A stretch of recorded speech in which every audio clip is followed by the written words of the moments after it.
স্বরাষ্ট্র উপদেষ্টা বলেছেন, যেটা আসলে ব্যারিস্টার রুমিন ফারহানা মাত্রই বললেন, স্বরাষ্ট্র উপদেষ্টা এমন একটা কথা আজকে বলেছেন। তিনি বলেছেন সাধারণ মানুষ চায় এই সরকার আরো 5 বছর থাকুক। সার্জিস আলমের আকাঙ্ক্ষা 5 বছরের জন্য বাংলাদেশে নির্বাচিত সরকারের প্রধানমন্ত্রী হিসেবে ডক্টর ইউনূসকে পাওয়া। অন্যদিকে সিনিয়র সাংবাদিক মাসুদ কামাল বলেছেন ডক্টর ইউনূস ক্ষমতায় থেকে যেতে পারেন, যে ফরম্যাটেই হোক তিনি ক্ষমতার ভেতরেই থাকবেন। ক্ষমতা ছেড়ে দেওয়ার নজির তার খুব কম। 71 বছর বয়সেও গ্রামীণ ব্যাংকের পদ ছাড়তে রাজি হননি, অথচ সেই প্রতিষ্ঠানে সবাইকে 65 বছর বয়সে চাকরি ছাড়তে হয়েছে। 3 জন ব্যক্তির 3টি কথা সমীকরণ মেলাতে চাইলে মেলানো সহজ না কঠিন। আর আশিক চৌধুরীর প্রেজেন্টেশন নিয়ে যেমন প্রশংসা লোকের মুখে মুখে, কি পেলাম না সেই হিসেব আর প্রেজেন্টেশন কতটা সুন্দর হয়েছে সেই হিসাব, সেই সমীকরণটা কি মেলানো যাচ্ছে কিনা? প্রথম প্রেজেন্টেশন নিয়ে আসি, যে আপনি যদি সোশ্যাল মিডিয়াতে যান আপনার মনে হবে যে এই পৃথিবীতে এর আগে আর কোনো প্রেজেন্টেশন হয়নি, এই প্রথম একটা মাইক্রোফোন হাতে একজন প্রেজেন্টেশন দিলেন এবং এটাকে জাদুঘরে বোধহয় রাখা যায়, কিংবা এটা নোবেল পুরস্কার যদি না দেয় এটা কম হয়ে যায়। আমাদের হচ্ছে কি, আমাদের চাটুকারিতা এবং আমরা প্রশংসাতে এত ঊর্ধ্বে তুলে ফেলি একটা লোককে, আবার নামাতেও কিন্তু ইয়ে করি না। এই আশিক চৌধুরীকেই কিন্তু এরাই আবার সোশ্যাল মিডিয়াতে একদম গায়েল করে দেবে। এখন তাকে বলছে দ্বিতীয় ইউনূস থেকেও বড় কেউ এসেছে আমাদের জন্য আশীর্বাদ হিসাবে, এবং তাকে একটা ডিজিটাল পূজা শুরু করে দিয়েছে।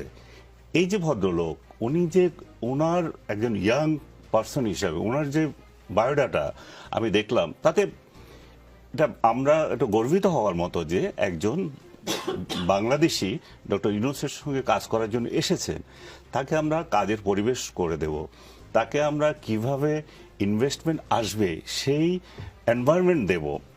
কিন্তু আমরা সেটা না করে আমরা একটা সেমিনার আয়োজন নিয়ে এত সব কাহিনী করছি, এবং যে সেমিনারের আউটকাম হচ্ছে এখনো পর্যন্ত দৃশ্যমান হচ্ছে যে 100 বিলিয়ন আপনার 100 কোটি টাকা ইনভেস্টমেন্ট চায়নার। এবং এর আগেও কিন্তু এই ধরনের সেমিনারগুলো বাংলাদেশে হয়েছে, শেখ হাসিনার আমলে বলেন, আগের আমলে বলেন, এই সমস্ত বিনিয়োগ সম্মেলন। এবং যেই ইনফ্রাস্ট্রাকচারের উপর আপনি দেখাচ্ছেন লোকজনকে, এগুলো তো বিগত সরকারগুলোরই করা। ইপিজেড তো আমি মনে করি যে শেখ হাসিনা একটা এমনভাবে করেছেন, ঘাটে ঘাটে ইপিজেড করে রেখেছিলেন। এবং এই যে বঙ্গবন্ধু যে ইপিজেড যেটা মিরসরাইতে, এটাকে এখন চেঞ্জ করেছে নাম, মানে ফরচুনেটলি ওটা আমার বাড়ির পাশেই। সো আমরা একটা আশাবাদী যে একটা কিছু হবে, কিন্তু সেটা যে রুমিন ফারহানার সাথে আমি একেবারে রুমিনের সঙ্গে 100% একমত যে পিআরটা এমন লেভেলে চলে গেছে, একটা আমার মনে হচ্ছে যে একটা কতগুলো, আপনি যদি খেয়াল করে দেখেন, আমি আসলে সকালে এটা নিয়ে একটা স্ট্যাটাস দিয়েছি এবং আমাকে এই জন্য বহু মন্দ কথাও কিছু লোক বলছে। আমি বলছি যে যারা এটা করছে তারা না আবার হঠাৎ করে এটা বলে দেয় যে স্বাধীনতা 2.0 যেটা বানিয়েছিল জাতির পিতা 2.0 বানিয়ে দেয় কিনা, মানে এমন পর্যায়ে তাকে নিয়ে গেছে। এগুলোর কোনো দরকার নাই। আলটিমেট হচ্ছে যে আপনার রেজাল্ট কি সেটা দেখবে। এই রেজাল্ট দেখানোর ক্ষেত্রে সেই পরিবেশ কি আছে? বর্তমান সরকার একটা অনির্বাচিত সরকার, তার স্থায়িত্ব কয়দিন সেটা আমরা জানি না। আপনি যেদিন বিনিয়োগ সম্মেলন করছেন সেদিন বাংলাদেশি বিদেশি প্রতিষ্ঠানকে আপনি হামলা করছেন। আপনার বার্তা তো অলরেডি চলে গেছে, আপনি কি বলতে চান, কি দিতে চান। যারা বিনিয়োগ করবে তারা দুইটা জিনিস দেখে, আপনার এখানে লেবার সুবিধা কতটুকু, কর সুবিধা সে কতটুকু পাচ্ছে। দ্বিতীয়ত হচ্ছে যে সে যে ইনভেস্টটা করছে সেই রিটার্নটা সে পাবে কিনা, সে যে ঝুড়িতে তার ডিমটা রাখবে সে ডিমটা ঠিক মতো থাকবে কিনা, এইটা হচ্ছে যে, এবং যেই স্থিতিশীল একটা সরকার আছে কিনা। যখন একটা নির্বাচিত সরকার না আসে তখন কোন বিনিয়োগকারী ভাববে যে এই যে আমি যদি এখানে বিনিয়োগ করি তাহলে আমার কি অবস্থা দাঁড়াবে।